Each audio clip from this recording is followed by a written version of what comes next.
everybody. Welcome to another Minisode for the Lonely Sluts podcast. I'm Claire. And I'm Sarah. And this week we solicited questions, but we're going to ignore pretty much all of them because stuff has been happening in our lives.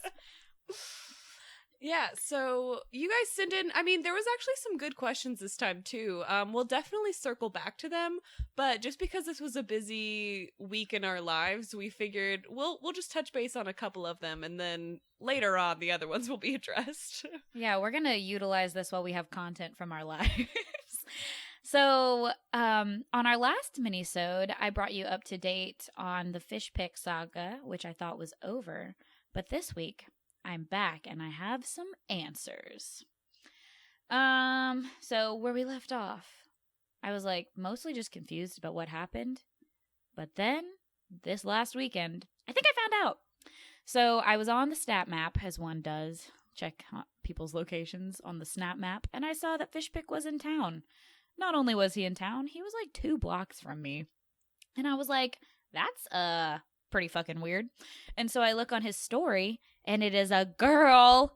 It is a girl in the front seat of his truck recording herself singing, and she had posted like 3 or 4, and I was like, that's why he did not go home with me. He had another girl. And then later this week, he shared her story on his Instagram, and it was a picture of them two, and it was like with Bae, and I was like, oh, okay, so he's got a whole ass girlfriend now. Cool. So that pissed me off a little bit, mostly just because I wish one single man could be straightforward with me for one time in my whole life. But what I think when you told me, I might have been more upset secondhand temporarily than you were. I think that's true. I got livid. I was telling everyone who would listen in my 10 feet radius about what was happening, and I was so mad. And you were like, I'm just kind of over it, and I'm very annoyed that people can't be straightforward. And I was like, I'll kill him. Yeah, I was a little bit pissed because I was like, just fucking tell me, dude. Like, don't be like, it's not you. I just can't tonight. Like, that's bullshit. Tell me you got another girl, and I will leave you alone and not... I'll still feel like an idiot, but for a less amount of time. Mm-hmm. Anyway, so there's an answer there. Same night I discover that he's got that girl, I break my dry summer and download Hinge because I'm like, fuck it. And I match with this dude who... I don't know, Sarah, you got a nickname for him? I don't think we have one yet. I don't know. He's gonna need one. I don't know enough about him yet to have established. Well, we'll call him Sushi Date because that's what we ended up doing. Yeah. So Sushi Date and I matched with him on Hinge, and guess what? We made a date to get sushi, which did happen last night, and it went really well. Actually, okay, so let's talk about this, and then I want our listening audience to respond with their opinions on how much of a red flag this giant red flag is that I'm ignoring. He wants to pick me up for dinner, which is sweet. That's a nice thought. And I was like, no, I'll just meet you there because I don't want to get murdered. And he was like, okay, that's fine. And then he was like, well, let me know when you leave so I can get there. And then he was like, where do you live? And I kind of told him the general area, and he was like, oh, I hope you don't live in the apartment complex. I think you do. And I was like, why? And he's like, because my ex-girlfriend lives there and she's crazy as fuck. And I literally called Sarah in the middle of getting ready, and I was like, what did he do to make this woman crazy? She was immediately on, as she should be. She was like, I'm on her side. I don't know why he's calling her crazy, but I don't know if it's justified. And what did he do to her? I was like, should I even go on this date anymore? Because he was like, yeah, I just don't feel like I can bring my truck around, that she would not be happy about it. And I was like, what the fuck? Oh, how bad is this? We talked about exes on this first date way too much, and I wish this was coming out after our next full-length episode, because our next full-length episode is about first dates, and I would love to comment on that, but you don't know what that said yet. But it's not great to talk about exes on a first date, but we talked about him, and he apparently ended up, he was living with this girl for a second, and then they broke up, but he still had to like live with her because the lease, and he like was a little bit sketchy about he like kind of lied to her to get her to break up with him because he was too much of a weenie to break up with her himself. So none of that is great, and that's going to be a problem down the road. I already know that's a huge red flag. But that said, the rest of the date went pretty well. I think we're going to go out again. I ended up, we watched Black Panther together. As one does. Yes. Okay, so we did this little song and dance, you know, when you bring a gentleman suitor home where you put on a movie. But you know you're not going to watch a movie. We put it on, and we had it play for like 10 minutes before, like, party started. But like I've been trying to avoid that because I don't need a movie playing in the other room. Like that doesn't, I don't know. Thoughts, Sarah? I think other people, when they do this, it might be on a laptop in their bedroom or on the TV in their bedroom, so it's less hassle. But I know the setup of your apartment. And I know that you're only like big TVs in the living room, so you, and like your couch and the whole setup there, and so you do have to physically like sit and stay there and then like transfer over to the bedroom. So it is like, if you could take that part out for your sake, I think that would be better. But like other people I know, like they're just gonna pull it up on like a laptop in the bedroom, so like it'll take 2 seconds before things start happening. Yeah, it's this whole thing. I will say that we didn't watch the whole movie, but there have been times with football in particular where we would watch like the whole movie, and I'd be sitting there and I'd be like, all right, man, you really wanted to see How to Lose a Guy in 10 Days? You wanted to see that whole movie? I've seen it. I like it, but alrighty then. Or like we got like 75% way through this like terrible Christmas movie about Santa Claus, and I was like, wow, I don't want to watch this at all. And I think at that point I'd be too invested. I'd be like, I gotta know how it ends now. We're like 80% of the way through this movie. No, he was just a little weenie boy and wouldn't make a move. little bitch boy. Little weenie bitch boy. Oh no. Yeah, but Sushi Date was not a little weenie bitch boy, and we probably had the movie on for like 10 minutes. I don't know. What do you want to know about my date, Sarah? Do you think, well, you already said that you thought you would have a second date, so that's good. He spoke a lot in the future tense, which I was like, wow, that's presumptuous. But I was like, yeah, okay. Other than, do you think there's any other red flags, or do you think just mainly the ex thing is the main problem you have to deal with at this point? And like the way he handled the situation? Probably just that. He mentioned his mother a couple times, though. And I can't date boys with moms, but unfortunately... So that's a little bit of an issue, but I figured that's a little bit unavoidable. Most boys have mothers. Get those orphan boys. Those non-weenie orphan boys. What a unique demographic. I'm into a really niche set of men. No moms, no weenies. But yeah, so he's like the third 6-foot man with a beard and a truck that I've gone out with, and it really makes me wonder why I wasted so much time on T-shirt, who's not 6 foot, and he drives a fucking Camry. Hey, don't diss the Camry. It's what I first started driving. Yeah, I was like, you don't even drive a Camry right now. My mom just has one though. Backing a Camry into a parking spot doesn't give me the same feelings as backing a truck into a parking spot. Who backs a Camry in? Nobody. I'm going to back my Prius into a parking spot. All right. See who's all impressed with this small hybrid getting into a parking spot. Oh my God.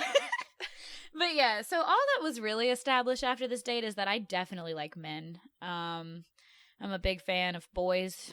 The way they look, the things they do. Yeah. Mm-hmm. I like touching them. If I can get my hands on a boy. It's a good time most of the time. Yeah, haven't heard from him yet today, but I'm not really worried about it. Based off of our last interaction, I think we will speak again. And I'll keep y'all updated. That's good. I think you should keep it low key, very casual, and see how things go. Yeah, if I get a whole boyfriend, this is going to be really bad for our brand. It will be. What am I going to do? My whole track record is 0% success rate. So like, well, I mean, same. That's the whole. that's the whole reason we brand. have this Yeah. podcast. Yeah. Anyway, one date in, we'll see what happens. Your date went a lot better than my date did. I Yeah. guess. Do you want to tell the people about your date? Yeah, I'll do it real briefly because just because it wasn't as exciting. Went on a date. We also did not ride together. I actually had my soon-to-be sister-in-law drop me off, and we met up and we walked around a little bit this one area of Pittsburgh, and then we just picked a place to grab drinks. And it actually, it went fine. There was never really a lull in the conversation. He just reminded me so much of one of my close guy friends that I couldn't get past it. And I would never, date that guy friend, so I can't imagine me, dating this guy. You will learn in the next episode about a term called a flame douser. I had my flame doused pretty quickly by the similarities between them. So he's nice enough. He definitely is hooked on his ex still. Common theme. Yeah, I forgot to mention this to you earlier, but he actually drunk texted me yesterday and ended up devolving into him talking about his ex, and I was like, "Oh, buddy, oh, pal, he needs a they're therapist. there." Yeah, no, I need a therapist. Zone him. Everyone should see a therapist, and so should he. So yeah, therapist zone. But I'm glad that yours went well. Yeah, I think so. It was pretty good. Yeah. So we'll see. Anyway, tell me about the rest of your weekend, because I know you went to a wedding. Yes, I literally just came back from a wedding, still wearing the outfit that I wore there. It was a brunch wedding, which I had never been to before. It was a dry wedding, which I also don't think I'd ever been to before. But I had a good time. It was very sweet, low-key, kind of smaller wedding. I had been to that church before, and so I was interested to see how they were going to make, because the reception was also in the church, and I was interested to see how they were going to make the reception area, and it was very cute. I liked all of the decoration. Yeah, it was very adorable. They had their cake was a tiny little cake that they cut into for the first little slice thing that they do when you may or may not smush it in the other person's face. There was no smushing at this wedding. And but then they had tiers of donuts, and they had 2 huge cinnamon roll swirl things because it's brunchy, and it was amazing. Yeah, it essentially was just a reunion from college though, so that I wasn't invited to. I know, I'm in retrospect so dumb, a whole dumbass, because I got a +1 and I didn't bring you. That was the biggest mistake I could have made. It's okay. I had sushi date. Yeah, no, I was but it was also serendipitous, because if you had come, you wouldn't have gone on the sushi date, and so we wouldn't have had 2 whole things to talk about. I want to. Okay, can I talk about this? I don't think I told you this before when we recapped before, but it was his idea to go get sushi, and then we go, and he orders the only deep fried roll on the menu because he tells me he doesn't like fish. And I'm like, wait, dude. What? He what was a terrible idea. That'd be going to Mexican and going to get Mexican and then just being ooh, actually I'll just have a salad. I'm not really big on Mexican food. He was yeah, I only eat 2 rolls here. And I'm like, oh, then why did you pick this? He's like, yeah, I eat here all the time. And I was just these 2 rolls though. Literally, yes. And he told me, see, I'm going to say this and it doesn't sound like it went well. He told me that he brought the last girl he went on a date with there too. And I was like, so you just come and bring women here and get the same sushi roll? To be fair, you bring guys to the same place and get the same drinks. I do. No, I do. Exactly. I asked him, or I told him that he threw off my mojo, that I wore the same outfit. I always do. But I was like, you threw off my game. I always go to the same bar. And then he told me that he doesn't really drink. Oh, that is interesting. I know. That'd be interesting. So, it's always interesting to see. I feel like people who date people that don't that already drink, and they date people that don't drink that much, the other person starts to not drink that much either. I've seen that happen a couple of times where they're oh, I just stopped drinking basically because they don't really drink, and I don't know. That'd be good for me. I know. I was like, honestly, I need that. I think that'd be nice to have like a little break. Pretty sure I'm kind of allergic to alcohol, so this would be a good influence. Yeah, that's another reason the wedding was a dry wedding, other than the fact that it was a brunch wedding in a church, like the reception. That sounds real wholesome. That's why there was no smushing at that. That's no smushing allowed. But the bride has an alcohol allergy, so she can only have like 1, maybe 2 drinks max before she gets like red and itchy and like just very uncomfortable feeling all over. And so yeah, no, it made sense to me that other people, like some people got like a little fussy apparently, like just beforehand. They're like, I can't believe like there's not even gonna be like mimosas or like champagne. And I was champagne makes me feel bad instantaneously. I was like, it's not your decision. I mean, she's allergic, and I think it's like a rule of the church that you can't bring in like alcohol. I don't know. I was like, go have a drink after. I was like, it's so early in the day. There's so much time to drink. If you're like upset that you're not getting a drink at like 11 a.m., that's a problem. You should talk to someone about this. And we've already all made plans to drink later today. Yeah, calm down. I think they got over it. I think it was mainly just like when they first were discussing the wedding and making plans with the wedding, a few people had been like, oh, like no alcohol. But now that it like actually came and went, I don't think anyone missed it.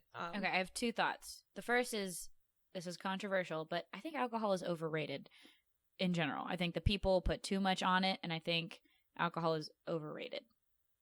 My second note is that if I were to get married, there would definitely be alcohol at my wedding. Like, for sure. Vaguely contradictory notes.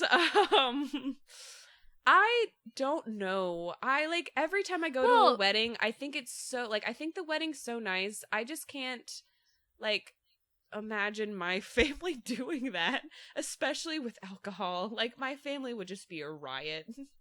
Oh, on this date last night, we talked about weddings because we covered a fucking ton of ground, and he brought it up, and he was like, oh, it would be really stressful to plan a wedding. And I was like, yeah, I don't want to invite my family if I got married. Same. Like half like of my family, I just feel like it would just be awkward. Like there's so many of them. I have like 13 aunts and uncles, and there's just so many cousins and so much drama randomly happening at any given time, and all of them I think have drinking problems.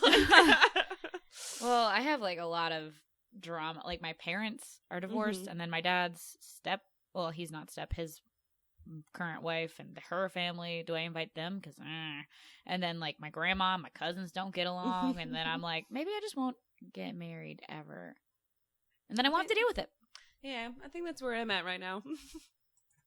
Sounds good to me. It's like that little bench meme where the guy's sitting there and it's like, I'm never going to get married. Change my mind. Literally, yes. Okay, I think that's a good enough place as any to wrap this up. I do want to acknowledge a couple of the questions. One is not a question. One is a question that we got when we solicited things for this minisode. The first one says, it seems like you two hate Beyonce. That's fine. I'll just have to hunt both of you down. And I want to say that I have watched the Beyonce documentary, so take it up with Sarah. I haven't because I'm trash. I liked it, and I cried a little bit, TBH. So really you were emotional. the friend that cried during it. I was telling me. I was telling someone about it, and I was like, yeah, I haven't seen it yet, but I need to. And I swear one of my friends said that she teared up during it. I just got so emotional. I was so happy for all of the dancers and stuff. They were like so happy to be there, and I was like, I'm so happy for you. I don't know. I've been crying a lot. That's good. Okay. I'll watch it. I'll try. Maybe this upcoming week, like Tuesday or Wednesday or something. I'll just sit down and watch it. Go ham. Okay, and the last thing I want to acknowledge is this question says, are y'all going to have some special guests on the show? And the answer to that is yes, we would like to have guests. We have not figured out the logistics of that yet, but if you would like to be a guest on the Lonely Sluts podcast, let us know. We would love to have you. Yeah, we just have to figure out, because we are already doing this long distance, so we had to get our mics and arrange everything and like figure out how to download and like edit everything together. But if there's ever a time where one of us will be in the same city as someone who would like to guest star, or if we can figure out logistically how to arrange doing it over the internet as well with a third person, we would love to have that. We just haven't arranged anything yet. So yeah, if you're incredibly interested, let's do it. So if you are interested and you have a story or a topic that you want to be on to talk about, send us a DM. We are on Instagram and Twitter, The Lonely Sluts. And then we also have our Gmail, thelonelysluts@gmail.com. Send us your name, what you want to talk about, and we'll see what we can do to get you on. We'll have to do some figuring it out, but we would love to have you. I think that sums it up nicely. Is there anything else you wanted to say today, Claire, about things that went on in your life and or the questions we received? I think that's it for today. I'll keep y'all updated on the saga that is Sushi Date, and we'll see how that goes. All right. Well, thanks for listening. We will come at you next week with a full-length episode about first dates. I think it's one of our better podcasts, if I'm being honest with you. I like it as well, and yeah, I think it's one of our better ones too. Good research, good talks, good comments. So I hope that didn't set the bar too high. And on that note, we'll talk at you again next week. Bye!